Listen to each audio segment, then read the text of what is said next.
Hey, hey, hey, this is Jasmine Haley from the Beyond the Prophy podcast, and we have a return guest, Irene Iancu from Tooth Life Irene. I'm very excited to have her. It has been, y'all, 5 years since we've had a discussion with her. Oh my It is a lot gosh. to catch up on.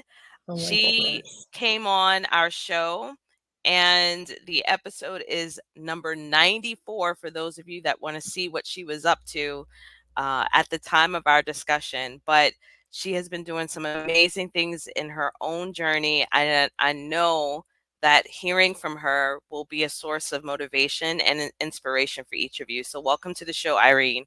Thank you. Thanks for having me back. Wow, 5 years ago. I feel like I've lived a whole life in 5 years. We probably all have felt like we've lived a whole life. I mean, we've had a global pandemic between then and now. Oh my goodness. How are you? Hi. I don't Yeah, think I've I'm doing. seen you since then either. No, I've been outside of dentistry. I've been building a business outside of dentistry. I So know. it has been an amazing journey. I actually need to record some time and actually talk about what it was like and what it has been like to grow a brand outside of dentistry. But I've grown a lot myself, and I'm just looking forward to catching up with incredible people like yourself Yeah. and also just Well, we were hearing some of supposed to the. record a podcast together on I my know. podcast because I want to ask you about what you've been doing to share it. So maybe we can do that at some point in the next little bit. That'd be great. Reschedule that. Yes. Yes. I will talk to your people My people talk to your and people. make that happen. We have people now. Jasmine, we have people now. Look at us go. We're just going, aren't we? Roller skating away. Yes, and you know what? I think it's really, really important for dental women, especially, to hear from other women like yourself because there is, I feel like, an air or unspoken word that people shy away from leadership or ownership and like really pushing themselves in a limit that we weren't taught to do in school. So I'd really want to encourage each of the listeners to really think about expanding their mind and their heart because there's another level of freedom that's on the other side when you think about ownership, when you think about having a business, when you think about branching out in the way that Irene has. So we want to dive into that and talk about where you've been. When we last talked or sometime after, I know you started your own practice. So Hmm. tell me what has changed. What are you doing right now with your practice? What does that look like for you now? Okay. So in 5 years, I've went back to school, became a myofunctional therapist. The first thing I did since you and I last spoke. I quit my job, working full time for a dentist whom clinically was inspiring, but as a business person was horrible to work with. I quit my job, decided to open my own practice, built my own practice as a startup from scratch in downtown Toronto. I opted to not hire a designer because it would have cost me an extra $200,000. So I learned how to use AutoCAD so that I could design my own practice. A You better pandemic. work, girl. I'm doing the highlights, and then we'll dive Yes. into each one. I managed the build of my own practice as a hygienist. I opened post pandemic despite having multiple delays because of construction delays, material delays, shutdown delays, equipment delays was the hardest part. Like, remember the whole microchip thing where like people couldn't get microchips out of Yes. Asia? Well, Yes. yeah, that affects your Dentsply Sirona chairs that are manufactured in Germany that got stuck on a Wow. ship in quarantine because God forbid there should be COVID on a dental chair that's in a box in pieces. Story for another day. What? Um, I did that, hired a prosthodontist, hired a dentist, built a team from me being my own receptionist to now 11, working Mm. full time, started working 7 days a week. Now I'm working 2 days a week clinically. I went back to school again and did a restorative dental hygiene designation. So now I've expanded my scope of practice even further. And that's the highlights of what's happened within the last 5 years. Went Mm, from negative burning 30K a month to netting 120K a month within the last 24 months just by building systems mm, and doing the work that I needed to do to be a better employer than all of the employers that I had before. mm, And in hygiene, just like in dentistry, there's no difference. People are like, well, a hygienist can do this in Canada. Well, they can do it in the United States too. Dentists don't graduate being leaders and being business owners. We're science people, we're microscope people, we're nerds at heart. And then you put them in this situation where they need to manage different people, different personalities, different learners, communicators, and they don't do the work because you're stuck behind your operatory for 12 hours a day, 5 days a week. So when people say to me, well, you only work 2 days a week, I'm like, well, I work 12-hour days in 2 weeks. I work 24 hours in 2 days. I'm up before everyone else and I'm out the door last. But mhm. there's a lot of work that you need to put into being a good CEO. And that doesn't necessarily happen when you have a handpiece in your hand or a scaler in your hand. You need to do that work first before you can, the clinical stuff's the easy part. Yes, So yes. that's what's changed in 5 years. Um, from, an average student, immigrant, refugee from Romania, whom no one thought I would ever succeed in dental hygiene school. I was like the kid that I was a kid. I was 21 years old in dental hygiene school with no previous dental experience. I was the one that like I could read the book and I knew the info, but I was scaling the mesial and my explorer was I was and my scaler was going distal. Like the terminal shank was constantly hitting the cusps. Like I was that girl where it was like, oh, somehow we'll figure it out. So, things can happen even for the people that were told their entire lives that like, yeah, you're probably never gonna really be excellent at anything.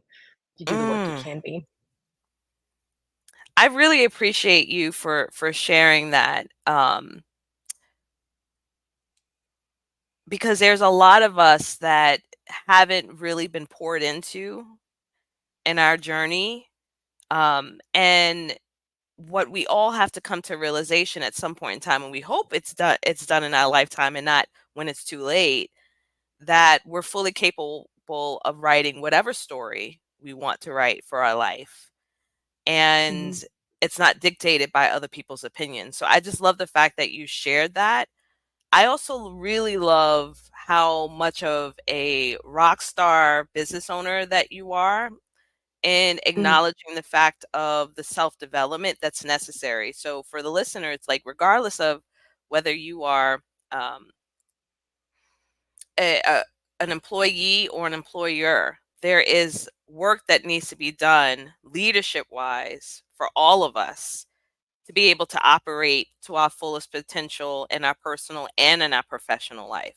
So I love the fact that you mentioned that that was a critical piece for you, but you also had a level of awareness too of understanding like, hey, I was in this experience throughout my career and I don't want to repeat it again.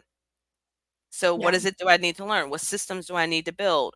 What other knowledge do I need to gain? So I really love the fact that you shared that and you were open with sharing that.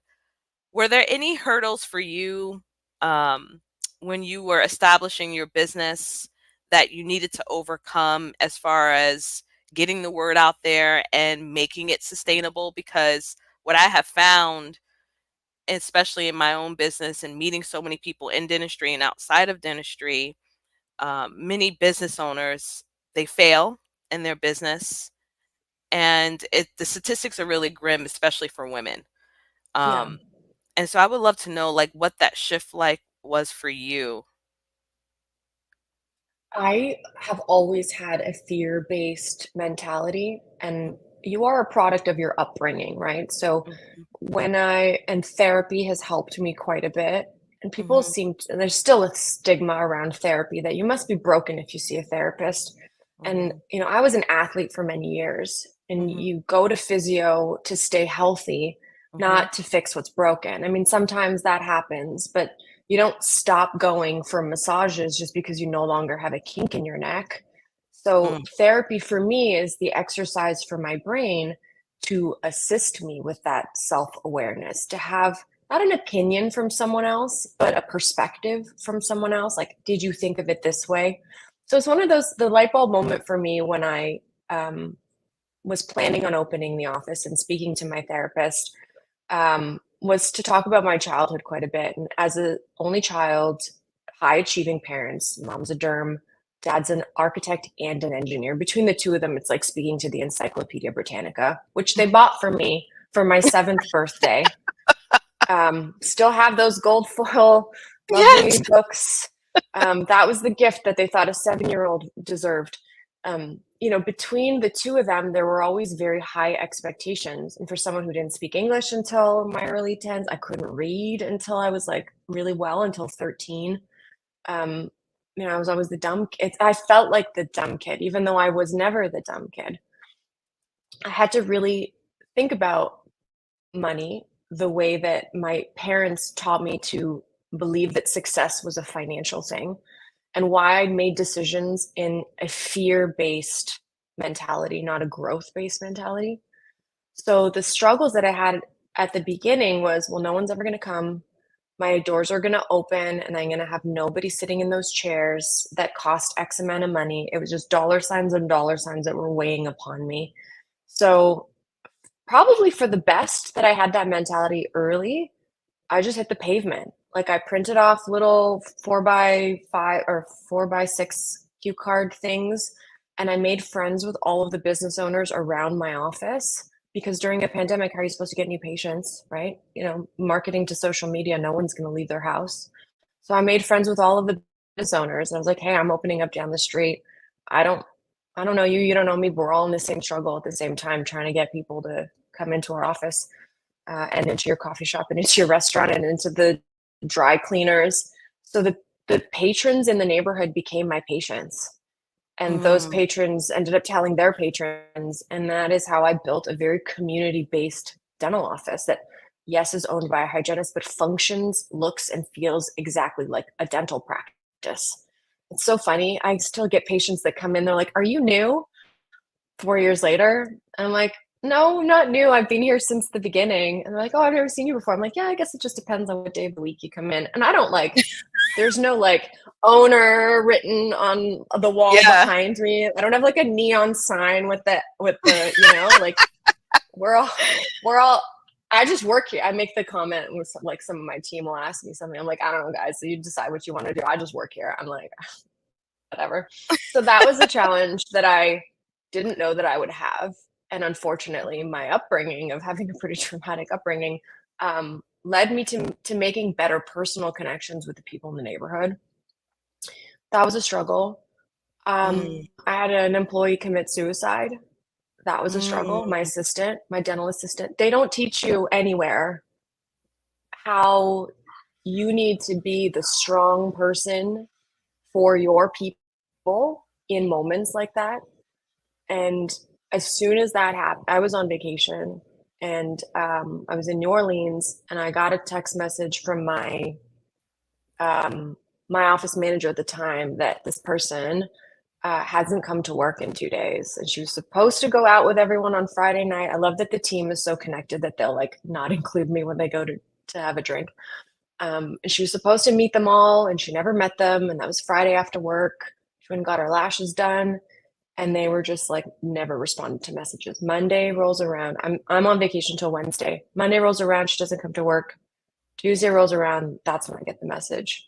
And I was like, well, let's call her emergency contact and figure it out. And it turns out that she had taken her own life that Friday night, and they didn't find her until Sunday morning.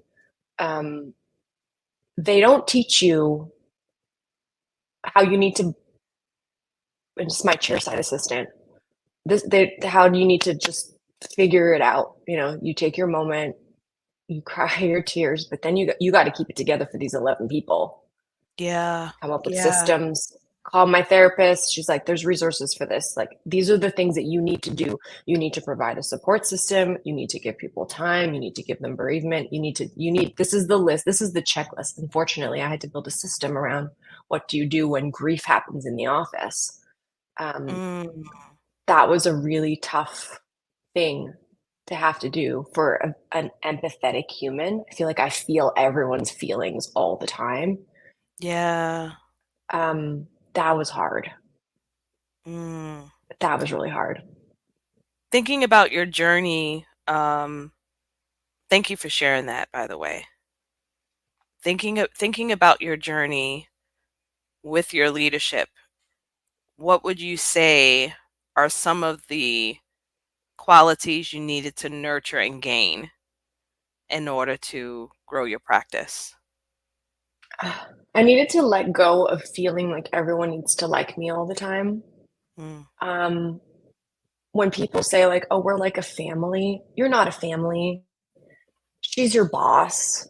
Like we can be friendly, but we shouldn't be best friends, you know? I had to let go of that feeling of like, well, I don't want to say anything because I don't want to upset her.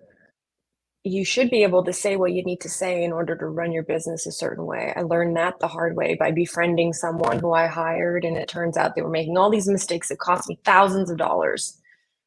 mm, Um, you know, we're not a family. We could be close. We could be honest with one another. We could be one of my favorite books. I read a lot.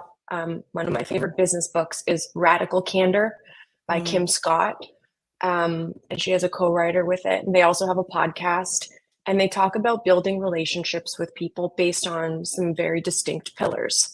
One of them being the ability to speak radically candid. And the only way you can do that is if you lean into other pillars like caring deeply about people. That doesn't mean that you buy them gifts all the time. It just means you need to dive into their personal beliefs and their core values and nurture those things. um, and they have these great exercises that you can do with your team in order to build some of those deeper personal connections so that the radical candid stuff doesn't hurt. It's not a knife, it's not a dig, it's a I love you, but these are the things we need to work on, and then you can go back to your personal relationships after. So I needed to let go of that. I needed to identify that I am a naturally radically candid person. I don't take offense to things, which means that I am much more blunt than the average human, but that's your typical CEO personality. We don't have time to beat around the bush and to like add a rainbow at the end of every sentence. Like it's like a, hey Jasmine, I need this by yesterday. Is there a way you can get it done today? The end. There's yeah. no like there's no thank you all the time. Like the pleasantries. ChatGPT is like speaks my language. I was like, this is what my emails already sound like. But then you need to realize that not everyone's going to receive that the right way. So Yeah. checking in with people has been something I needed to nurture. Yeah. um Do you find that that is also cultural too? oh yeah, my Yeah, mom European is culture? like, she will tell me where to go and how quickly to get there in Yeah, 35 seconds. right? Yeah. Yeah, the Eastern Europeans, there's Yeah. you don't even need words. It's just the eyes. It's like, I know what that meant. Like that was Mhm. the end, period, sentence. It was like the, yeah, Exactly, exactly. But I love that you share that. Yeah, letting go is huge. I feel yeah. that I'm a very sensitive person myself, but I See, I don't also get that learned from you at all. extremely, Huh. extremely. So I feel like for me, I've put up a lot of barriers and kind of blocks to not Mm, let people get in because when I let people become really close to me, I am like one of those ride or die, very loyal to folks. And not a lot of people operate in that way.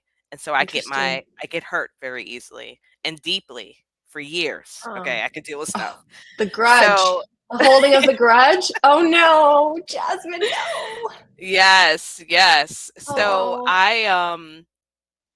I just find it interesting that you say that because that was a huge shift for me as well of just learning how to let go. But I saw how it started to impact my business with the way I hired Mm, folks And I actually just recently attended a training on EOS, and it let me appreciate just about myself. I'm actually holding on to hiring folks that I hire a lot longer than I should.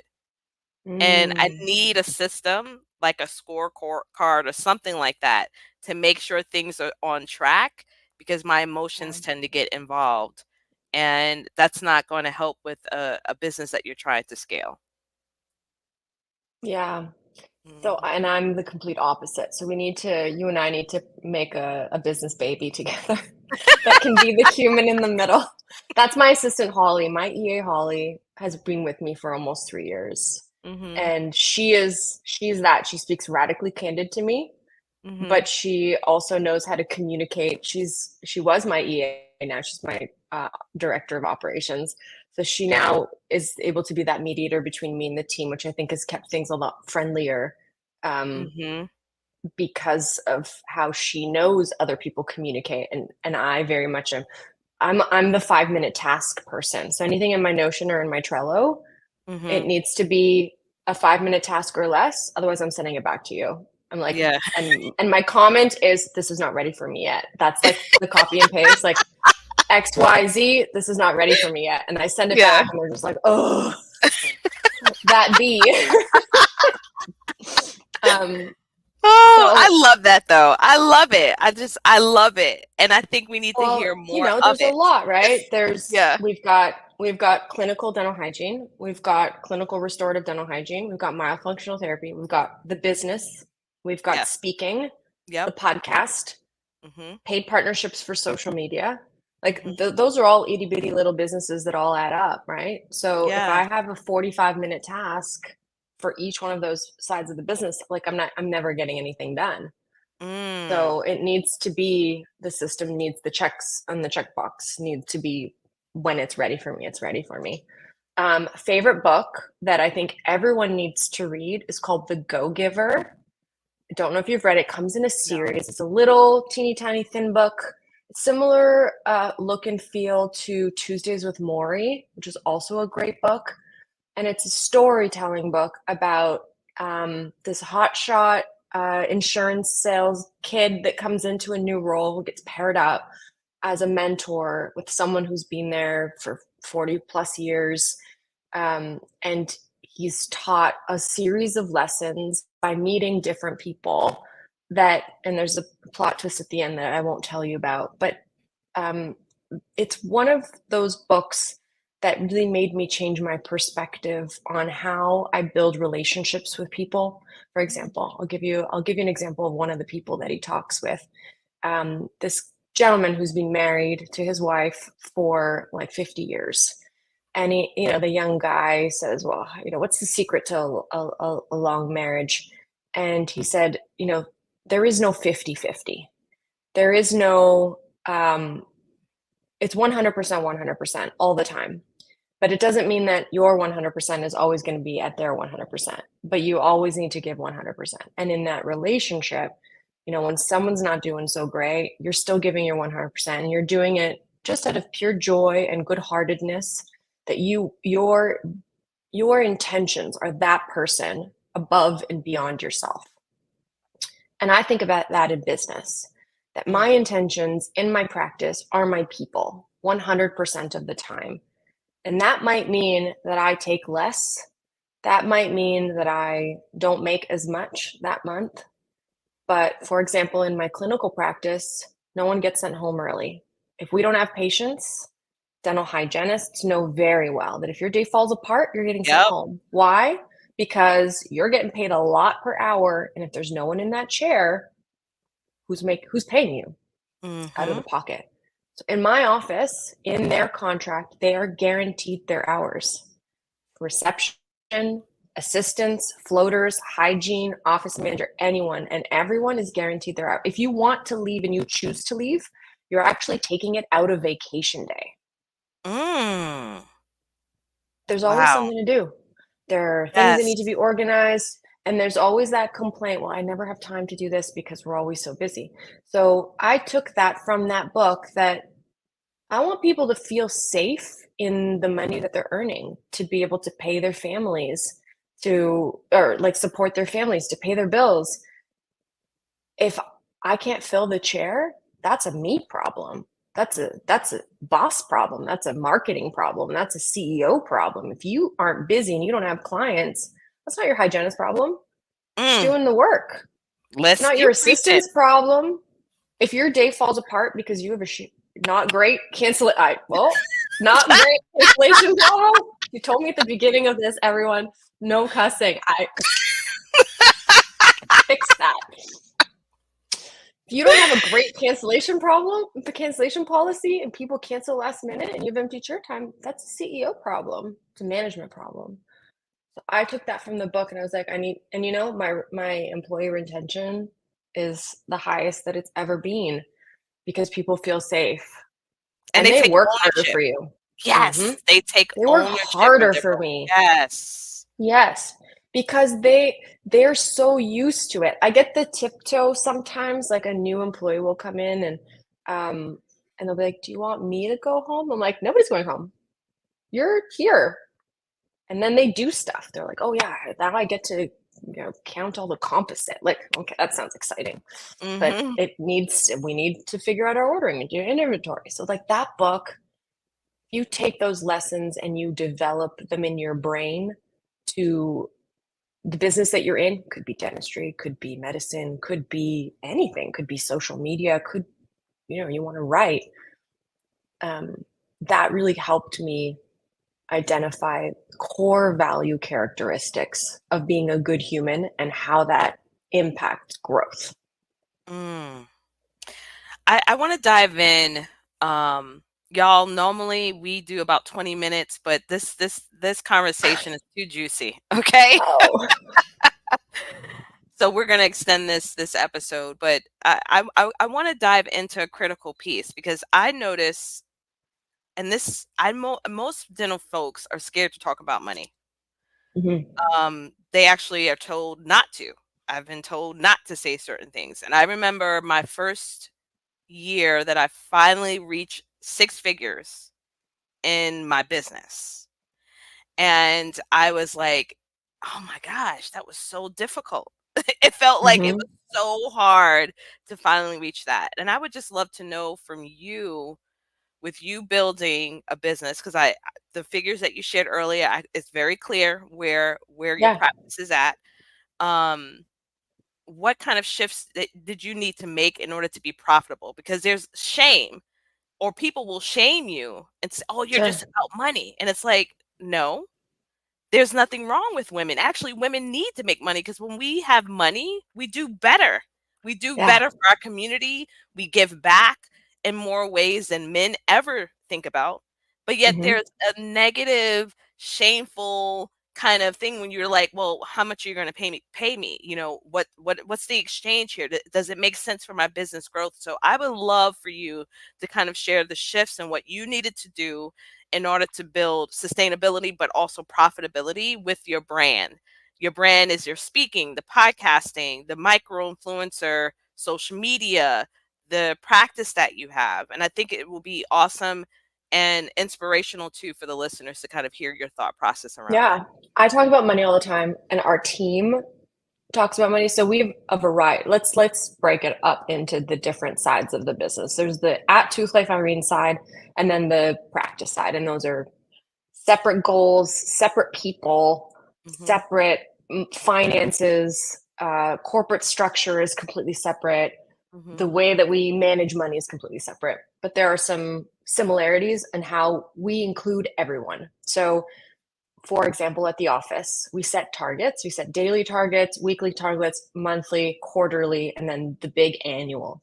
And the big annual at the end is helpful because if we hit all of those other goals, we 1% of that money goes back to the team. So it gets Mm. divided based in a system, and people get a little extra bonus at the end of the month or at the end of the year. Um, we print off our day sheets in the morning, and we also print off at the end of the day to look at what our production was. Fun fact, my hygienist is a commission-based hygienist. She makes 30% of everything she bills.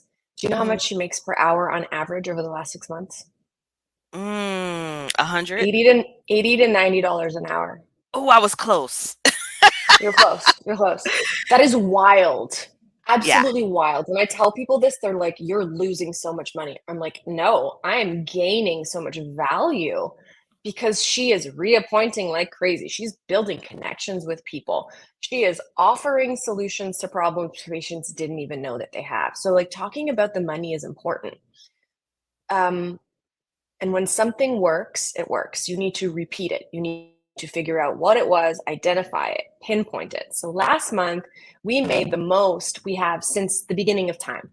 And usually, Mhm. dental offices fluctuate month to month, and growth Yep. grows from one year to the next. But last Mhm. month, we did 130K.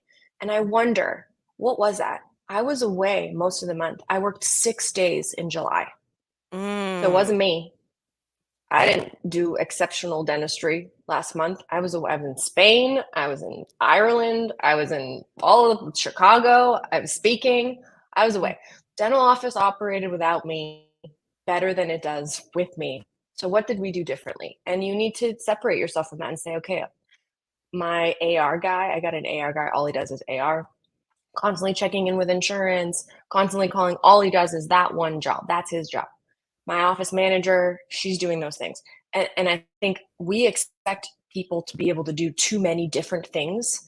And we are afraid to pay people and put our, hard-earned cash on the line. And we try and find this magical human. So my office manager is going to do everything. She's going to do the AR. She's going to manage the people. She's going to do the fun stuff. She's going to set the lunches and the baby showers and the what. That is not humanly possible. So taking money away from you and giving it back to your team in turn makes you more money because you're giving people a very focused job. They get to be in that flow work state for much longer than bouncing back and forth, right? Like, Jasmine, you Yeah. record podcasts like I do. We bulk batch record. You're in your Yep. flow state for that day. You've got 5 episodes, 10 episodes, whatever it is. Yep. And then you can step away on Wednesday or Thursday and you're doing something else and you're in that job Yep. flow state. Yep. So that is one thing. Talking about the money, talking about what works, what didn't work. Office is in the multiple seven figures, Mhm. which is great. It didn't start that way. I remember seeing my first accounting report, which is like this beautiful pie chart that shows you where your overhead is. And my overhead was at like 70% when I first opened. That was also COVID money. Wow. And then Well, it that went makes sense, to, that makes sense. right, it was like COVID stuff. And then it went to like 68 and then 65 and then 62 and then 50, and the best month was in 48. And I'm like, okay, well, what did we do in the 48? How much money did we make versus how much money did we spend and where did we spend it and why did that happen? So it's taking these patterns, identifying them, and then recreating them in order to then have better months. So what were my labs at? My labs were at 3 to 4%. That's where I want them to be. What was my ordering at? My ordering was at 6%. So, like, all of these perfect little metrics and then trying to recreate them. So last Mhm. month, not only did it produce the most, but all of those other numbers were where I wanted them to be too. Mhm. On the social media side, on the speaking side, again, I have three people that run my life. So I have Holly, my director. I have a clinical content coordinator, Victoria, who proofreads everything, edits everything, my articles. She helps me create my lectures now. And then my social media manager, and basically a full time editor who edits the podcast, who edits all of my social posts in order for me to be here with you. I have, Mhm. 3.5 ish people whom I pay salaries to. They're Mhm. not freelancers that I hired from Bangladesh. They're Mhm. humans that are in my own country who Mhm. are clinical people. Like Victoria's a restorative dental hygienist, Mhm. um, who I've invested in order to be able to produce the best type of content. Yeah. You got to spend money to make money. Yep. Yep. I love that. And the spending money also looks like a term that I like to use, which I think you referenced that, just investing in yourself. Hmm. It's an investment in yourself. And I love the fact that you really share the behind the scenes of what it takes to run a brand. And eventually at some point in time, just ourselves, we can't do it all. We have to be able to hire folks and understand that the I guess the first I guess the first thing that kind of came up, I'm trying to think about my very first hire, and I was worried You had an about losing the EA. money. Yes. Yeah, I remember you I you implemented an EA. Yeah. yes, yes, and I was scared about losing the money. I was Hmm. really scared about losing the money, but it allowed me to do so much more Yeah. with my business and my brand. So I love that And you some shared months that. I'm in the red. I mean, when I look at my financial reports, the office is usually in the green now. Some months I'm in the burn in social media because other clients popped off or they want to take a break or their marketing budgets didn't align or whatever it happens. Sometimes I'm in the red and speaking because I've chosen that, for the month of September, I don't want to go anywhere. So like Yeah. Holly can't hit her targets of her 2 webinars and 1 in-person web lecture per month if I choose I don't want to go somewhere for that month because I need a break. And then some months we're in surplus because I'm like bopping from city to city doing lecture after lecture with a webinar in between. Yeah, So, yeah. it all balances out in the end. So you can't be so hyper focused on that 1 month. So, like, our target for social media is that social media is making 30K a month. My speaking stuff target is that we're making 15K a month. Retail is making 12K a month. Like all of these little things, add up, but sometimes social media will make 50 Mhm. and speaking will be at 0 because of that choice that I made, or someone cancels, or my flight gets whatever, all of the Yeah, things. yeah. Um, so having an annual target and a deliverable target is much more beneficial to me. But I'm also not a financially money driven person. So, Mhm. for example, most of the profits from the dental office stay in the account. It's Yep. also a tax thing where if you pull Mhm. it out, you're paying a different tax amount versus if it's in your corporate account. So I take what I need, Mhm. not always what I could have, and it's just the way that I function. I've never been a financially driven person because I've always lived in that scarcity of finance mindset. It's been the save, save, save instead of the spend, spend, spend. Mhm. Um, yeah, Yeah, but there's and also the still fear of like I need to pay people, so you know, exactly. There's risk like in it, and you sure, also said there's months where it's gonna be in the red, so you do have to plan for that. One of the things that I've had to learn is of, projecting. yeah, Projecting out, like, looking at my full year, like you said, with the strategic plan, understanding how much you wanna make each month, and then kind of reverse engineering that and staying on yeah, task with that, but that's gonna require you to take some space, delegate some things off your plate so that you can stay on top of that, and that is an important part and role of a business owner, of making yeah. sure that those things are that they're prioritized. All right, we're getting to the close of our discussion, so I have one last question for you, Irene. And I have one last statement, if you're Okay. open to it. I Yes. made a really hard decision in July to end a partnership with a company that I've been working with since the beginning. This is the first time I'm actually talking about it. Wow. So, my very first paid partner, instrument company, I'm sure if you follow me, you know who they are. Um, I used to make videos, Instagram videos in my basement. I bought this light box and I would scale in the sparkly type it on, and I charged $75 for a reel. At the time, they weren't really reels, they were just a video. Um, and it would take me all day to get the perfect camera angle with my iPhone 5, whatever it was, that I had propped up. It was like when I look back at those videos now versus the quality of the videos that we create now, it's so Yeah. different. Yeah. But you grow, and sometimes you grow away from people, places, and things. Mhm. And it was a big decision because the feedback that I received is that your fees are too high, and my fees are not too high. The quality of the stuff that we do has changed. The Mhm. humans that work on my team has changed. It's Mhm. just the expectation that has changed. So I had to let go of that, which was one of the hardest partnership decisions that I ever made. And in this time from July until, till we find the right person or the right company to fit that spot, I will probably be in the red, but I'm okay with it because it's giving us a time to reestablish and redevelop who we want to be as a brand. Who does Tooth Life Irene? Who is Tooth Life Irene? If not for, how do you define yourself? If not for your paid partnerships, if not for the people that are paying your paycheck, how do you define yourself as a creator? Do you have a definition? And I think for many months, years, I didn't. I was creating the content that people were paying me to create and not necessarily the content that I wanted to create, which now that I think about it is kind of cringy because you are then just doing it for the paycheck, even if the paycheck doesn't matter to you, you know? Yeah, yeah, yeah. You became more So values aligned, values driven in your so approach. you got to be okay with knowing that you're going to be in the red for a bit to Mhm. to then be the better version of yourself on the back end. Mm, that was good. That was good. Mic drop. That was a mic drop. I'm not gonna The answer the cat is out of question. the bag.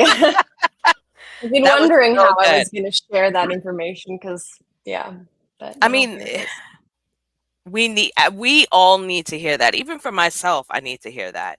Just with my own rebrand and the things that I'm doing and the fact that I decided to come back and reopen up what I've been doing with Beyond the Prophy because there's a need, there's a gap.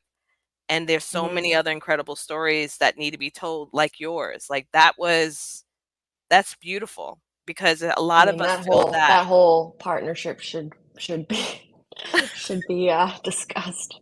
I mean, I've been toying with the idea of like putting together an influencer kind of connection group, but that's the thing is nobody wants to talk about the money. No one wants to talk about the fees. No one wants to talk about the contracts. I mean, I'm open to talking about all of it. I feel like it needs to be talked about.